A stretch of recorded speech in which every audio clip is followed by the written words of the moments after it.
इस समय आप एक्टिव पैसिव पढ़ रहे हैं।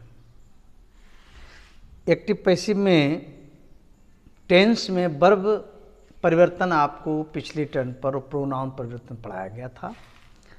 अब कुछ वाक्य दिए जा रहे हैं, उनको समझना है। जब पैसिव वॉइस आप बनाएंगे तो पैसिव वॉइस बनाने के लिए पहले उसका ऑब्जेक्ट ढूंढना पड़ता है। कभी कभी ऑब्जेक्ट डबल होते हैं, तब वाक्य कैसे बनेगा इसको समझना है। इससे पहला वाक्य, my father gave me a book. Hindi अर्थ हुआ कि मेरे पिताजी ने मुझे एक किताब दी। क्या दिया? एक किताब। किसको दी? मुझको दी। डबल ऑब्जेक्ट हो गया। दोनों से पैसिव वॉइस बनेगा। जब इसे बनाएंगे तो किसी से भी पहले बनाइए। मान लीजिए पहले मी से बनाते, तो मी उधर जाएगा तो हो जाएगा आई। पास्ट इंडेफिनिट का वाक्य है, बाज या वर, आई के साथ बाज आ गया। आई वाज, फिर गेव की थर्ड अवस्था गिविन।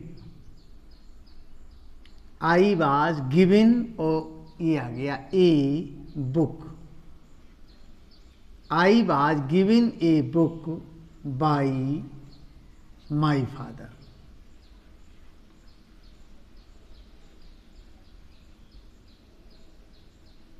ये बन गया। I was given a book by my father, इसका अर्थ है मेरे पिताजी ने मुझे एक किताब दी। इसका अर्थ हो गया मुझे मेरे पिता के द्वारा एक किताब दी गई। इस वाक्य को ऐसे भी बनाया जा सकता है, a book was given me by my father. इसको ऐसे भी बना सकते हैं। दोनों सही हैं, कोई समस्या नहीं है। तो उसमें ऑब्जेक्ट को ढूंढना है। सेकेंड सेंटेंस देखेंगे, he is playing a game in the field. वह मैदान में एक खेल खेल रहा है। हिंदी अर्थ में लगाइए, क्या खेल रहा है? एक खेल। यहां से पैसिव बनेगी। बच्चे लोग यहां से फील्ड से बनाने का प्रयास करते हैं, ये गलत है। ऑब्जेक्ट ढूंढने के लिए वाक्य के हिंदी अर्थ की क्रिया में क्या और किसको लगाने से ऑब्जेक्ट मिलता है। He is playing a game in the field, वह मैदान में एक खेल खेल रहा है। क्या खेल रहा है? एक खेल। यही बनाइए, ए गेम। प्रेजेंट कॉन्टिन्यूअस में इज एम आर बीइंग लगता है। ए गेम इज, फिर being, a game is being, play की थर्ड अवस्था played by him in the field. अगर कोई इसको इस तरीके से दिखता है, a game is being played in the field by him, तो भी सही माना जाएगा। इसी प्रकार अब आगे देखें, the cat drunk all the milk. Past indefinite है, बाजबर लगेगा। बिल्ली ने ऑल द मिल्क अर्थात सारा दूध पी लिया। क्या पी लिया? सारा दूध। यहां से पैसिव वॉइस बनाएंगे। All the milk, past indefinite है, बाज लगाइए। All the milk was, third अवस्था लगा दो, ड्रंक बाई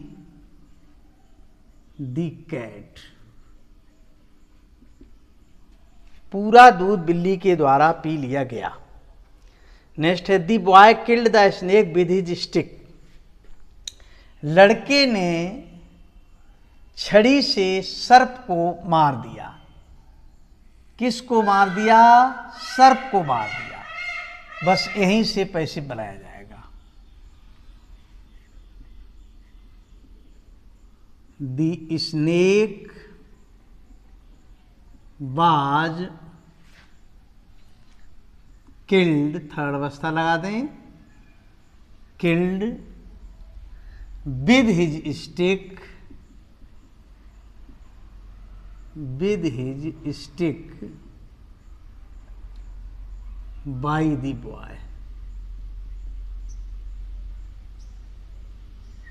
अगर कोई ऐसे लिख देता है the snake was killed by the boy with his stick, तो भी सही माना जाएगा। नेक्स्ट है he did not drink milk every day, वह प्रतिदिन दूध नहीं पीता है। क्या नहीं पीता है? दूध। यहां से मिल्क प्रेजेंट इंडेफिनिट है,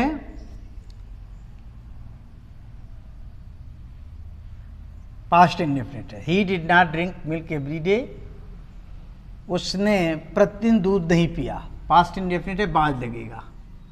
he was not drunk, milk was not drunk, milk was not drunk by him every day. ध्यान ये रखना है today, tomorrow, yesterday, every day, ये वाक्य के अंत में ही लिखे जाते हैं। ये दोनों वाक्य आ गए जिसमें आप एक में आया है शुड, एक में आया है कैन। इसका नियम नीचे लिखा हुआ है, shall, should, will, would, can, could, may, might, must, ought to वाले वाक्यों में इनके बाद बी प्लस थर्ड फॉर्म लगाएंगे। You should worship God daily, तुम्हें प्रतिदिन ईश्वर की पूजा करनी चाहिए। किसकी पूजा करनी चाहिए? ईश्वर की, गॉड।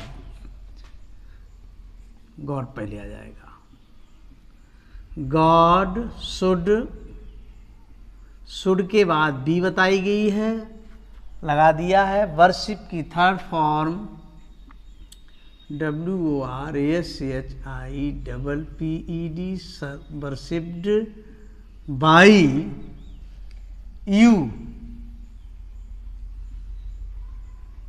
डेली बताया है। डेली, एवरीडे, टुडे, टुमारो, ये वाक्य अंत में आते हैं। He can help her in this matter, वह उसकी इस मामले में सहायता कर सकता है। किसको सहायता कर सकता है? हर को कर सकता है। ये पहले आ जाएगा। हर इधर आएगा तो हो जाएगा सी कैन वी, हेल्प की थर्ड अवस्था आ जाएगी, helped. She can be helped in this matter, in this matter by, he इधर आएगा तो हो जाएगा हिम। इस तरीके से वाक्यों में देखेंगे कि जहाँ पर डबल ऑब्जेक्ट होते हैं उनको कैसे बनाते हैं। वाक्य बनाते समय वाक्य के अंत में जो आए उसको नहीं सिलेक्ट करना है, उसका ऑब्जेक्ट छांट करके आपको पैसिव वॉइस बनाना है। इन वाक्यों को 2-3 बार देखें, समझें, और ये नियम कुछ अलग से भी बताया गया है। इन सब के आधार पर दी गई एक्सरसाइज को करें और प्रतिदिन उस पर ध्यान देते रहिएगा और आप समझते रहिए, अपने भाई इत्यादि को समझाते रहिए। आप आगे बढ़ेंगे, कार्य होता चला जाएगा। हम आपका सहयोग करेंगे, आगे फिर